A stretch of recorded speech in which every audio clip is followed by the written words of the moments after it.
Hello বন্ধুরা, এখন বাজে রাত 12টা। প্রতিবারের মতো আমি আমার বরকে উইশ করি, এ যেন আমার বরের জন্মদিন। আমাকেই মনে রাখতে হয় আমাদের অ্যানিভার্সারি। সে মনে রাখে বটে, কিন্তু এসব ব্যাপারে একদম উদাসীন। এই যে লেপ মুড়ি দিয়ে ঘুমিয়ে পড়েছে। ডেকে ডেকে তাকে তুললাম, কি গো একটু ওঠো, শুনেই নাও একবার তোমরা। ঘুমাচ্ছ না? Happy anniversary. মানুষ ঠিকই বলে, যত বিয়ের বয়সটা বাড়বে তত জানি কেমন উদাসীন একে অপরের প্রতি। কিন্তু আমার কিন্তু না, আমি দেখো নিজেও একটা সুন্দর ড্রেসও পরে নিয়েছিলাম এই ছোট্ট সেলিব্রেশনের জন্য। যাই হোক, চলো সকালে দেখা হচ্ছে। Good morning friend. সকাল হতে না হতেই আমার বরের ঘোরটাও কেটে গেছে, আর দুজনে মিলেই সকালে একটু ব্রেকফাস্ট করে চলে এলাম মাংসের দোকানে, আর এখান থেকে মাংস নেব। তার আগে তোমাদের ওয়েলকাম করে নিই। Welcome back to my channel Debrishi's blog. Debrishi's ব্লগে তোমাদের সবাইকে অনেক ভালোবাসা, বড়দের প্রণাম, ছোটদের শুভেচ্ছা। আশা করি আজকের ব্লগটা খুব সুন্দর হতে চলেছে, তাই প্রথম থেকে শেষ অবধি দেখার অনুরোধ রইল তোমাদের কাছে। আর এই যে আমি বাজারঘাট করে এনেছি, আর এখন আমি যাবো স্নান করতে। চলো। তো বন্ধুরা, এখন আমি স্নান করে চলে এসেছি, আর এখনও আত্মীয় স্বজন কেউ আসেনি। আর যারা ছিল মানে চলে গেছে বলতে ভেবেছিলাম সবাই থাকবে, কিন্তু তাদের অন্য এক জায়গায় নিমন্ত্রণ পড়ে গেছে। আর এক দিদির বাড়িতে কেউ নেই, ফাঁকা বাড়ি রেখে চলে এসেছিলো পুজোতে অ্যাটেন্ড করবে বলে। তো তাকে অনেক করে রিকোয়েস্ট করেছি আসতে, তো দেখা যাক আসে কি না। এছাড়াও যারা আশেপাশের কাছাকাছি আমার খুব কাছের, তারা তো আসবেই, ওদের একটু দূরে বাড়ি, তাই। আর এখন আমি পুজো দিয়ে নেবো, কারণ আজকে একটা স্পেশাল দিনে ঠাকুরকে তো একটু আমার সেবা করতেই হবে, না হলে না। তো চলো পুজোটা দিয়ে নিই, আর তারপর আসছি আবার। এর আগে একটা ব্লগে তোমরা দেখেছিলে আমার বাড়িতে পুজো ছিল, আর পুজোর পরের দিনই ছিল অ্যানিভার্সারি। অনেক দিন পর অ্যানিভার্সারির ভিডিওটা আপলোড করছি, সেই জন্য আগে ক্ষমা চেয়ে নিচ্ছি। তাই হয়তো তোমাদের বুঝতে অসুবিধা হলো। পুজোতে যারা ইনভাইট ছিল আমার দিদিরা, তারা সবাই চলে গেছে, কারণ তাদের বললামই অন্য জায়গায় নিমন্ত্রণ আছে, তাই। তবে আমি পুজো দিয়ে ওপরে এসেছি, আর এসে জেঠিকে ফোন করেছিলাম তাড়াতাড়ি আসো, কারণ বাড়িটা খুব ফাঁকা ফাঁকা লাগছে। মানে আজকে একটা অনুষ্ঠান আয়োজন, মানে লোক নেই। লোকটা দেখলে ভালো লাগে, সবাই রাতে আসবে, তা আমার খুব বোরিং হচ্ছিল, তাই জেঠিকে ডেকে নিলাম। জেঠিও আসলো, পুজো হয়ে গেছিল, এখন একটু মজা মজা লাগছে, সবাই এসেছে, মজা মজা পাচ্ছে মেয়ে। ওগুলো কাটতে লাগবে। হ্যাঁ, আর চন্দনী মজা মজা পাচ্ছে, এখন একটু কাজ টাজ করতে হবে। চলো সবাই সবজি কাটতে বসে পড়েছে। এখন একটা ফিলিংস হচ্ছে আমার অ্যানিভার্সারি। সে বৌদিকে জিজ্ঞেস কর, হিসাব মতো কি হয়েছে। রাঁধুনি চলে এসছে এবার। রাঁধুনি দেখে আসো একটু কত দূর কি কি কাটছে, কি কি লাগবে তোমার। বৌদি এটা অনেক বলে বলে নিয়ে এসেছি, বৌদির বাড়িতে অনেক কাজ। হ্যাঁ, যাবো তো।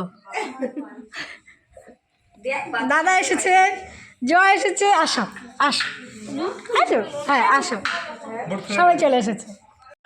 এখন রান্না বান্না চলছে, বৌদি রান্না করছে, আর দাদা বসে আছে, আর ও রান্না শিখছে। বলে ভারত রাঁধুনি ধরে এনেছিস, তাই না। ও এখন যাবে কেক আনতে, ওরও কাজ আছে, আমারও কাজ আছে, আমি জল আনছি, কেউ ফ্রি নেই। চলো তাহলে। আর বাড়িতে সাজগোজ হারিয়ে গেছে আমার, সেই গল্প পরে বলবো ওখানে। চলো দেখতে থাকো। এখন প্রায় বিকেল হয়ে গেছে, আর আমি এখন সাজবো, কিন্তু ভারী মুশকিল হলো, এই লকারের চাবি হারিয়ে গেছে, এর মধ্যে ছিল আমার সাজগোজের জিনিসপত্র।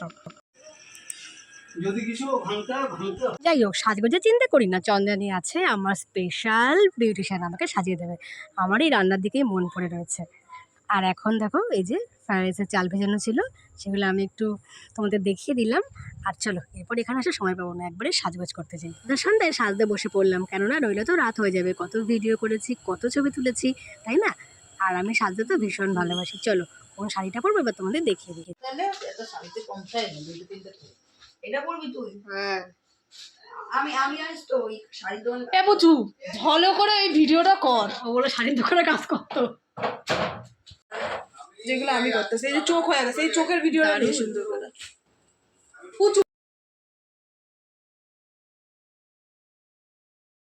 বিউটিশিয়ান খুব ভালো পেয়েছি, সবসময় আমাকে কত সুন্দর করে সাজিয়ে দেয়। ধন্যবাদ দিয়ে তোকে ছোট করবো না বোন, না আসলে মনে হয় না যে অনুষ্ঠান। সবাই না আসলে মনে হয় অনুষ্ঠান। Thank you. এখন আমাকে সাজাচ্ছে, সবাই খুব উত্তেজিত, চেঁচামেচি করছে। তো পুরোটা কমপ্লিট করে আমাদের দেখাবো। এই যে আমার ফাইনাল লুক, পার্পেল আমার অনেক পছন্দের কালার। তবে হ্যাঁ, এই শাড়িটা পরার পেছনে একটা গল্প আছে। প্রতিবারই তো অ্যানিভার্সারিতে আমি শাড়ি কিনে আনি, আর এবছর আমি শাড়ি কিনিনি, কারণ আমি এবার একটা জুয়েলারি নিয়েছি, গোল্ডের জুয়েলারি। আর তোমরা তো জানো সোনার যা প্রচুর দাম, তাই গোল্ডের জুয়েলারি নেওয়ার চক্করে শাড়ির লোভটা আমাকে ছাড়তেই হয়েছিল। এই শাড়িটা আমি পেয়েছিলাম আমার বিয়েতে। তো আমি এখন রেডি হয়ে গেছি, আর সবাই অনেকক্ষণ ধরে অপেক্ষা করছে। তো এখন কেক কাটিং হবে, সেলিব্রেশন হবে। তো ওপরের ঘরে যাব। তো বোন একটু সবাইকে দেখিয়ে দাও কারা কারা এসেছে। পিসি, বৌদি, স্বর্ণালী আমার স্টুডেন্ট, অনেক ভালোবাসার। বোনু, চন্দারি আমাকে সাজিয়ে দিয়েছে। জেঠি, আর ওই ঘরে কারা কারা আছে একবার দেখে নিয়ে আসো। আরও অনেকে এখনও 2-1 আসা বাকি আছে, আসেনি। চলো আমার বর, দাদা, আর ওইদিকে রান্না বান্নার কাছে একটু যাই। আর এই যে বৌদি যে সব রান্না বান্না করেছে, বৌদিকে তো অনেক ধন্যবাদ। বৌদিকে ওপরে যাবো তো এখন। এদের মধ্যে জয় খাওয়া হলে না, আর এই যে ঋষি, জয় খাওয়া হলে ওপরে যাবে, তখন কেক কাটবো। তাহলে একটু পাশে বসে যাই সবাই, নাকি দেখবা না? আমি যাচ্ছি, তুমি যাও না। তাহলে চলো সাজিয়ে নিই ওপরের জিনিসপত্রগুলো। এবার ওপরে যাওয়া যাক। তোমরা কি একটা জিনিস লক্ষ্য করেছো? আমার দাঁতের মধ্যে লিপস্টিক লেগে গেছে। এই গজ দাঁত দুটোর জন্য সবসময় দাঁতে লিপস্টিক লেগে যায়, ভারী বাজে লাগছিল আমাকে। তখন তো খেয়াল করিনি, কি করবো। তো আমাদের ঠাকুরের একটা প্রণাম করে নিই, কারণ সব কিছু শুভ অনুষ্ঠান সময় আমাদের ঠাকুরকে দিই। হ্যাঁ, আর এই যে ঘরটা আমাদের ছোট মোটো করা, এটা আমাদের জানো ঋষির ঘর। এটা হচ্ছে আমার ঠাকুরদা, আর এটা হচ্ছে আমার দিদা, যারা আমার মধ্যে আজকে নেই। আর বোন সাজিয়ে দিয়েছে আমাকে। আর এটা হচ্ছে আমার মানে বিবাহবার্ষিকী স্পেশাল গিফট। প্রতি বছর গিফট না, দেখো ওরা সারপ্রাইজ। প্রতি বছর নিজেই নিজেকে গিফট করি, সত্যি বলতে। সবারই শখ থাকে না নিজেকে কিছু গিফট করার। তো এটা আমি আমাকে গিফট করেছি, তোমার বর সাহায্য করে, যেটা সবসময় করে। যাই হোক, আর এগুলো আমার বোন করে দিয়েছে, সব কেক এনে দিয়েছে। চলো সেলিব্রেশন শুরু হোক। আর অনেকে আমাকে অনেক কিছু উপহার দিয়েছে, সেগুলো তোমাদের সবাইকে দেখা হবে। চলো। ওয়াও, রিম্পা পছন্দ করে এনেছে কেকটা। চলো বন্ধুরা, এখন কিছু ফটো তোলা হোক। গলাটা খালি রেখেছি কারণ এই নেকলেসটা পরবো, তাই।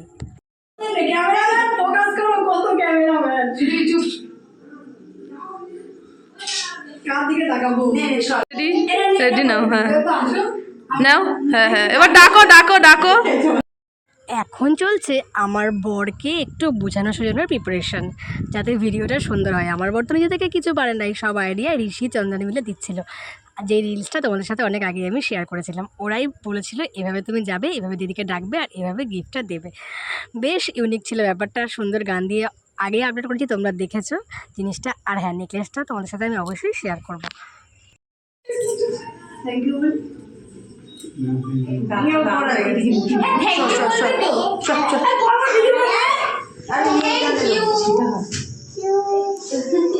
সে দেখি নিজে থেকেই এটা আমাকে পরিয়ে দেওয়ার জন্য তৎপর। যাই হোক, পরিয়ে দিক, তবে কার না ভালো লাগে বলো পছন্দের মানুষের হাত থেকে সাজতে। সত্যি বলতে আমাদের এই 4 বছরের বিবাহিত জীবনে কখনোই কিন্তু ও আমাকে এভাবে নেকলেস পরিয়ে দেয়নি, তাই এটা আমার কাছে অনেক ভালো লেগেছিল। আর হ্যাঁ, কোন পজিশনে পরালে ভালো হবে সেটাই আমরা ডিসাইড করছিলাম। যাই হোক, ফাইনালি এটা আমাকে পরিয়ে দিচ্ছে। আর তোমরা দেখো কেমন লেগেছে এই নেকলেসটা। আর হ্যাঁ, এটা ছিল আমাদের 4 বছরের বিবাহবার্ষিকী উদযাপন। ইচ্ছে আছে 5 বছরের বিবাহবার্ষিকীটা আরও সুন্দর করে সেলিব্রেশন করার। আর হ্যাঁ, স্বপ্নের কথাগুলো বললাম না, সেই সময় না দেখা যাবে। আর ঋষি ছিল সেদিন আমার ফটোগ্রাফার, খুব সুন্দর সুন্দর করে অনেক ছবি তুলে দিয়েছিল, সেই জন্য ওকে, ঋষিকে তো ধন্যবাদ দিতেই হয়। আর এখন ঋষি আমাদের সুন্দর সুন্দর কয়েকটা কাপল পিক তুলে দিচ্ছে, তারপর সবার সাথে ছবি তুলবো। কিন্তু দুঃখের বিষয়, আমার বরটা এত লাজুক, দেখো একটু কাছে এসে ছবি তুলতে চাইছেন না। তুমি কি লজ্জা পাচ্ছ নাকি? না, এত লোকজন দেখে লজ্জা পেয়ে গেছে। হ্যাঁ ব্যাস। শুধু এত লোকজনের ভিড়েই আমার বর লাজুক, এছাড়া বাড়িতে কিন্তু সে শের, নিজের বাড়িতে নিজেই বাঘ, এমন একটা ব্যাপার তার মধ্যে। যাই হোক, ছবি তোলা আমার মোটে শেষই হচ্ছে না। আর হ্যাঁ, এই ছবি তোলার চক্করে বিয়ের দিনের কথা মনে পড়লো। কী কথা পরে শেয়ার করছি, তার আগে বৌদিকে ডেকে নিই। বৌদি হচ্ছে দুপুরবেলা এসে রান্না বান্না করে দিয়েছে। হ্যাঁ, অনেক মানে নিজের বাড়িতে বাড়িঘর হচ্ছে, অনেক কাজ, তাই জন্য বৌদিকে অনেক থ্যাংক ইউ। আর বৌদির একটা গিফট আছে আমার তরফ দিয়ে, ছোট। কই যাও? আরে দেখো তোমার হাতে তুমি কি চাচ্ছ বলো তো? আমি একজোড়া শাখা কিনেছিলাম, সেটাই বৌদিকে দিয়ে দিচ্ছি। আর আমি এটা খুলতে পারছিলাম না, এত জোরে বাঁধা ছিল, তো সেই জন্য বরকে দিয়ে সেটা খোলালাম। জানি বৌদি তুমি অনেক খুশি হয়েছো, আর তোমাকে দিতে পেরে আমি অনেক খুশি হয়েছি।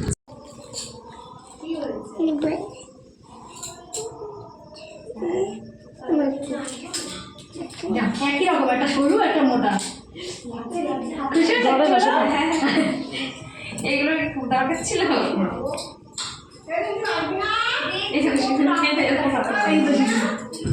এই অর্থাৎ বিবাহিত মেয়েদের একটা নিয়ম আছে, নতুন শাখাতেই সিঁদুরের ছোঁয়া লাগাতে হয়।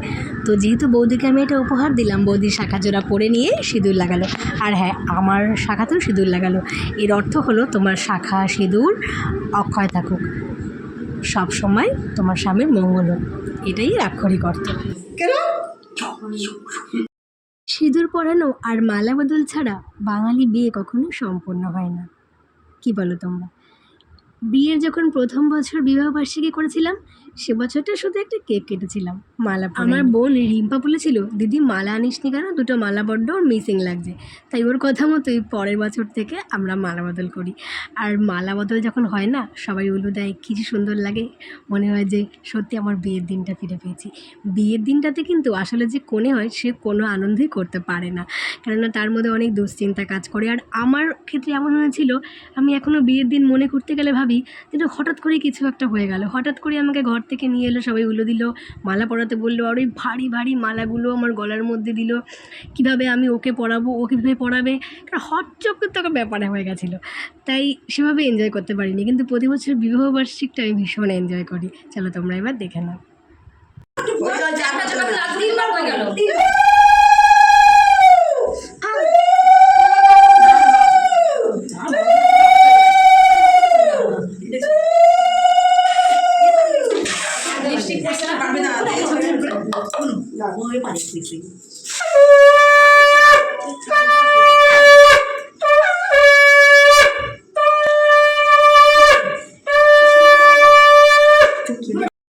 আর এখন ও আমাকে সিঁদুর পরিয়ে দেবে, আর আমি ওকে দেখাচ্ছিলাম যে এভাবে একটু সিঁদুর এক চিলতে কপালে আমার ঠেকিয়ে রাখবে, যাতে ছবিগুলো সুন্দরভাবে ওরা তুলতে পারে।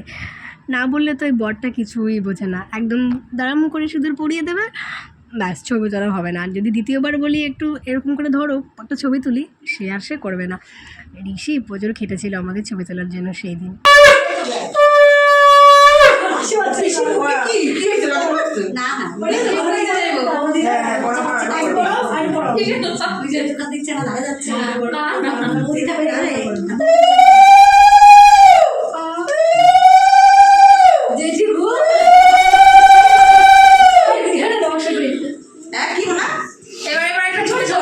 যেটি বিয়া মিস করছে বুঝি।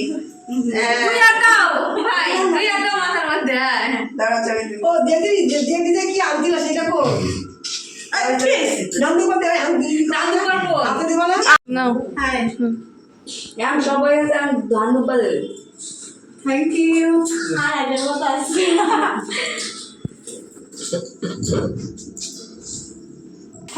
যে কোনো কিছু করার মধ্যে আমার মধ্যে ভীষণ একটা অ্যাক্টিভিটি কাজ করে, আর আমি অনেকটা পেয়েছি এগুলো আমার মার থেকে। যে কোনো কাজে মারও পরিপূর্ণতা অনেক। যেমন এই যে আমরা মনে করি যে বিবাহবার্ষিক দিনটাতে একটু মালা বদল করবো, কেক কাটিং করবো, ভালো মন্দ খাবো, এই। কিন্তু না, আমার মা কিন্তু তেমনটা নয়। আমার মা আশীর্বাদও করে। মায়ের মন সবসময় তার সন্তানের জন্য ব্যাকুল। সন্তানের এই শুভ দিনটাতে মা আশীর্বাদ না করে পারবে না। আর ধান দ্রব্য দেওয়াটা একটা বাঙালির রীতিনীতির পর্যায়ে পড়ে। মা তো এমনিতেই সবসময় সন্তানের মঙ্গল চেয়ে আশীর্বাদ করে, কিন্তু ধান দ্রব্যটা ভীষণ শুভ। তো দেখো, মা আমাকে আর আমার বরকে ধান দ্রব্য দিল, আর প্রদীপের শিখার তাপটাও বুকে ঠেকিয়ে দিল। আর এরপর মা আমাদের উপহার স্বরূপ টাকাও দিয়েছিল, আমাকেও দিয়েছিল, আমার বরকেও দিয়েছিল। মা যেই না টাকা দিয়ে শোলো, সঙ্গে সঙ্গে পরত করে চলে এলো ঋষি, দে দে টাকা দে, মা তোকে যেটা দিয়েছে তুই সেটা দে। জামাইবাবু থেকে তো চাইতে পারছে না, আমার থেকে চাইছে। আমি বললাম দাঁড়া, দেবো, পরে দেবো, এখন অনুষ্ঠানটা হয়ে নিক, তারপরে। ঋষির সবসময় ওর হিসাবটা আগে আগে। আর এরপরে মা বললো সবাইকে ধান দ্রব্য দিয়ে আমাকে আশীর্বাদ করতে, আর এখন আসলো আমার বৌদি।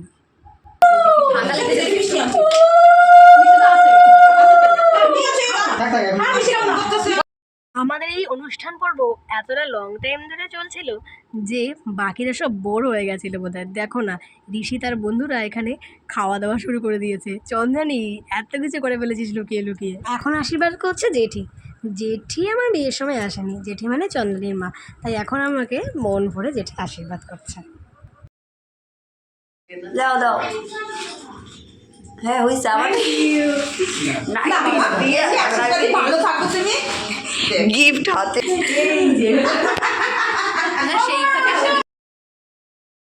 এদের কেমন লাগছিল জানি না, কিন্তু আমার বেশ ভালো লাগছিল। বিয়ের দিনটা যেমন অনেকটা সময় ধরে বিয়েটা হয়, 4-5 ঘন্টা ধরে, আর সেই স্মৃতিটা চারণ করতে গেলে 1 ঘন্টার এইটুকু অনুষ্ঠান তো করতেই হতো। যদি এটা নাই করি তবে বিয়ের স্মৃতিগুলোকে মনে রাখবো কী করে। আর আমার ইউটিউবের পাতায় বন্দী হয়ে থাকুক আমার প্রতি বছরের বিবাহবার্ষিকীগুলো। আর এখন এসেছে আমার সবচাইতে পছন্দের মানুষ, আমার বাবা।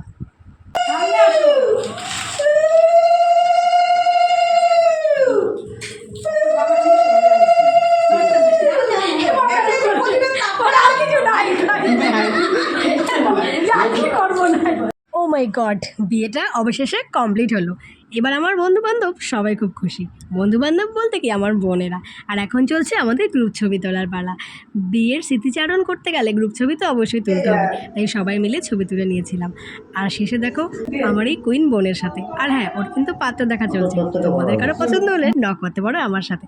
আর এখন কেক কাটিং হবে। কেকটা কেন কাটছে না?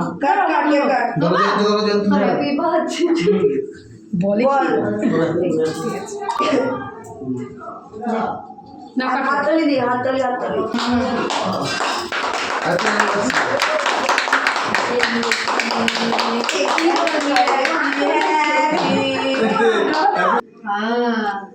ওর কেকে খিদে পাইছে, ওর একটু দে বেশি করে। তাই না সোনা? কি আমার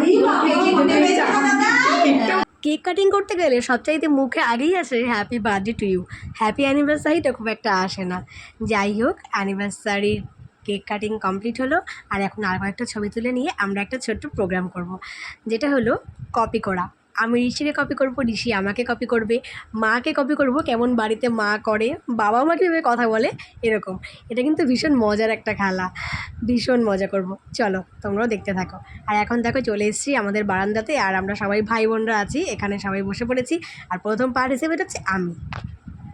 ঋষি প্রথমে কপি করছি, যেরকম ও বাড়িতে হাজার করে, ঠিক আছে? আসবে তারপরে দিদি দূরে যাবে। ক্যামেরা অ্যাকশন বসে হয়নি হয়নি হয়নি। হচ্ছে না। এখন আমার বরকে কপি করছি, আমি আমার বর আর ঋষি হচ্ছে আমি। ওই যে ওই সুদেবী, চলো বাড়ি চল। দাদা রিলসটা বানায়নি, আর একটা বাকি আছে। আমার বর এরকম করে দিঘন্টে, এই যে পাড়ায় আমার বর এরকম করে দাঁড়াবে, এরকম করে দেখো ওই আমার দেখো যত এরকম করে দাঁড়াবে। আমি তারপরে তারপরে কবে কি আর একটা ভাইটাল জিনিস আছে, তুমি বলছো না, যাও তো যাও যাও, একটা ভাইটাল জিনিস দেখাচ্ছি। না আমি দেখতে লাগবে না, বাড়িটা জিনিস পড়ে ঠিকই আছে, তুমি তুমি কিছু বোঝো ওইসব ব্যাপারে? হ্যাঁ যাও তো যাও, আমাকে তো মাথা গরম করবো না কিন্তু, একদম যাও যাও যাও। ওরম ভাবে টানে না তো।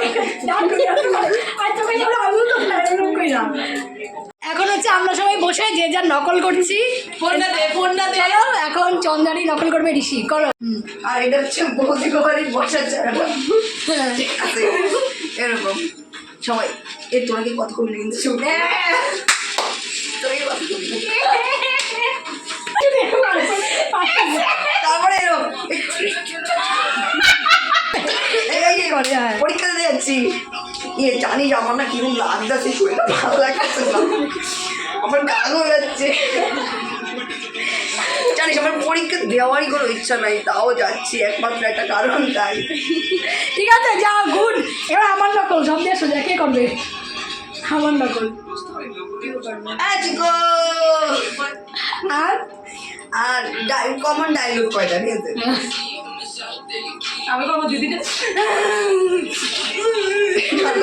এরকম না, হাচ্ছি একসাথে 4-5 পাঁচটা এরকম ভাবছি আমি কি নাটকে দিবি? নেবো নেবো, আমি গ্রুপ খুলবো নতুন। পিসি, এটা আমার পিসি। তোরা পথের কাটা কেউ আমি না, মানে কেউ না। ও আমার সোনা গয়। ওই যে সোনা, সরি সোনা। আমি হচ্ছে চন্দানির মা, চন্দানির মা আর চন্দানি হচ্ছে এইগুলো দুজনের মায়ের সামনে রেখা করতে হইতো। চল ভিডিওটাই দেখাবো। নিয়ে আসি নিয়েছি, যেটিকে নিয়েছি, এরা হচ্ছে গেস্ট। বসো, তোমাদের ছেলেমেয়েরা তোমাদের নকল করবে এখন। দেখো তোর মা, তুই আমার তোর মা।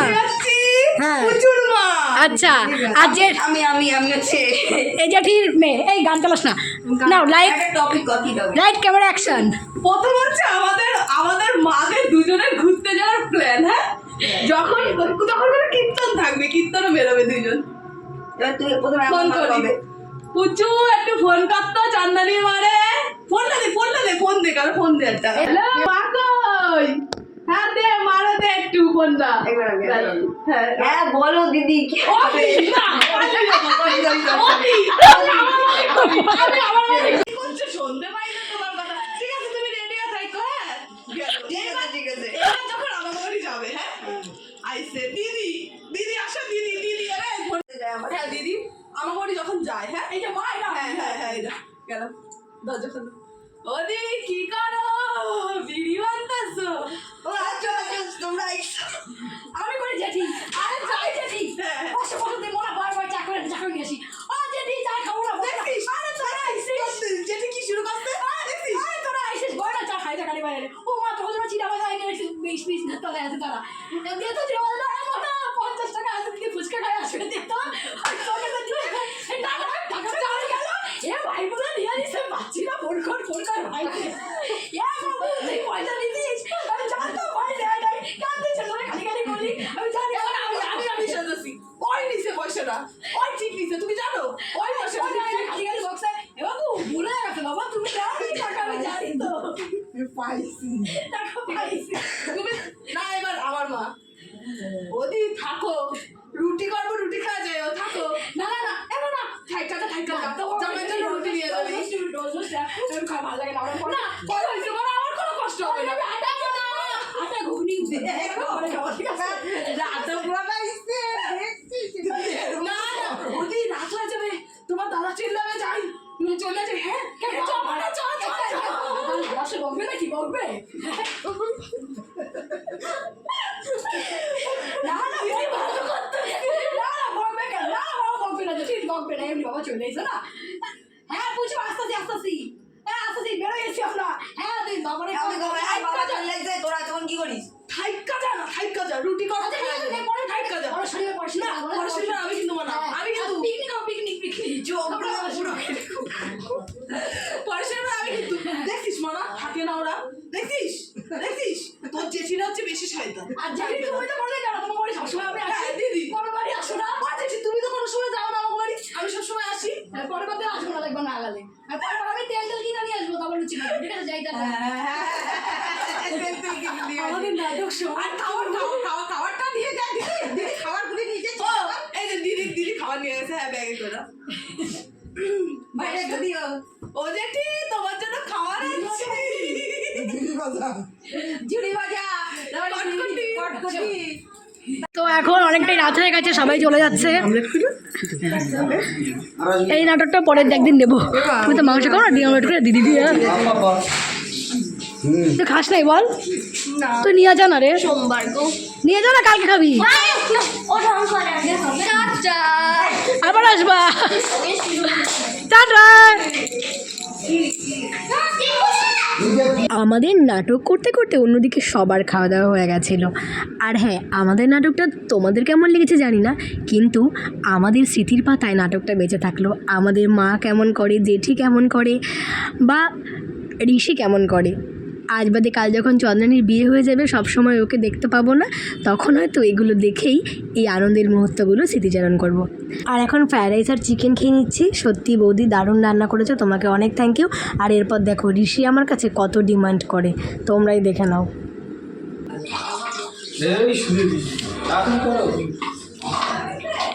250 টাকা লাগবে ঘর ভাড়া প্লাস আমার বেডরুম দিছি, সাজতে করতে আমার বান্ধবীকে হায়ার করে নিয়েছি, এন্টারটেনমেন্ট করছি সব। ক্যাটারিং সার্ভিসটাও দিয়ে দিতি। তাহলে এই যে আমার ক্যাটারিং সার্ভিস, রাঁধুনি সবই আমার। শুধু কুত্তারে খাওয়া দেওয়া হলো আমার বাবা। কুত্তা তুমি কুত্তা করে তোমার চিকু কুত্তা না, চিকু। চিকু শোনো বন্ধুরা, সবাইকে এই জন্য তো একটা প্রফিট আমি ডিজার্ভ করি, ডিজার্ভ। ঋষির বিছানা চাদরে সাজিয়েছে, ঋষির blog- মেকআপ আর্টিস্ট ওর সাজিয়ে blog এ দিয়েছে, আজকে আমি- ঋষির এন্টারটেনমেন্ট করিয়েছে আমাদের। তাই জন্য ঋষি বলছে যে ওকে টাকা দিতে হবে, নইলে ও ঘুমাতে যাবে না, এই জন্য পেরে পেরে ঘুরছে। তো যাই হোক, সবাই তো আমাকে অনেক উপহার দিয়েছে, সেই ব্লগ নিয়ে ঋষি আর আমি একদিন আসবো। আমি কেন তুই আগেরবারও এসেছিলি, তোকে দিয়েছি ঋষি আগেরবারও এসেছিলো, যে আমাকে গিফট দিয়েছে যারা যারা, সেগুলো নিয়ে। তো আজকে এ তোর ক্যামেরাটা সুন্দর লাগে আমাকে। হ্যাঁ, দিয়ে কয় টাকা দিয়েছে আমাকে মা? ও ও বলা হয়ে গেছে, দিদি মা তোর 300 টাকা দেবে, সেই 300 টাকা তুই আমাকে দিবি, বলে রেখেছে আগে। এই জন্য নাকি মাকে বলেছে মা দিদিকেও দিতে হয়, একা জাইমুকে দিলে হয়, দিদিকেও দেও টাকা। আমি মাকে বলেছিলাম মা আমার দিতে হবে না, ওটাই দাও। আর এই জন্য মাকে বলেছে মা দেও, কিন্তু 300 টাকা দিলে তো আমার হবে না, না কারণ এটা হাফ হাফ, 150 মা 500 টাকা দিয়েছে, গাইস মিথ্যা কথা বলবো। মা গালি 500 জয়েন তোরে, আমার 300, আজকে 150 নে, আবার না দিয়ে দে 200 টাকা দে, 100 টাকা তুই রাখ। না 150, তুই যদি 150 না দিস যা, বাচ্চা মানুষ 200 টাকা আমাকে দে, তুই 100 টাকা রাখ। তুই 100, চন্দানি 100 হবে। আমি 300। আর ঠিক আছে, ওটা আমার কাছে- চন্দানি আমি বলে দিচ্ছি, তুই আর ঋষি আমি দুজনে আগে খাবি, ঠিক 300, আছে? আমি 300। চন্দানিটা দিবি, কারণ চন্দানির কে আমার ইচ্ছা হয়েছে দিতে। ব্যাস, তাহলে তুই আর 300 ই চন্দানি। দে। না 200 দুইজনে খাবি, ঠিক আছে? না না চলো না, 300, আজকে 300 তুই চুপ কর, সবসময় দিতে না, না। একবারে দেওয়া না। এই guys, একবার দিলে ঠিক চাই আছে। না। সবাইকে শুভরাত্রি, অনেক খেচা না, না। হচ্ছে। এবার মারামারি হবে। সবাই ভালো থাকো, আমাদেরকে এবার আশীর্বাদ মারামারি হবে, করো, টাটা, এবার গুড নাইট, মারামারি হবে, গুড guys। নাইট। তা আমার ব্লগ তাও শেষ হবে না।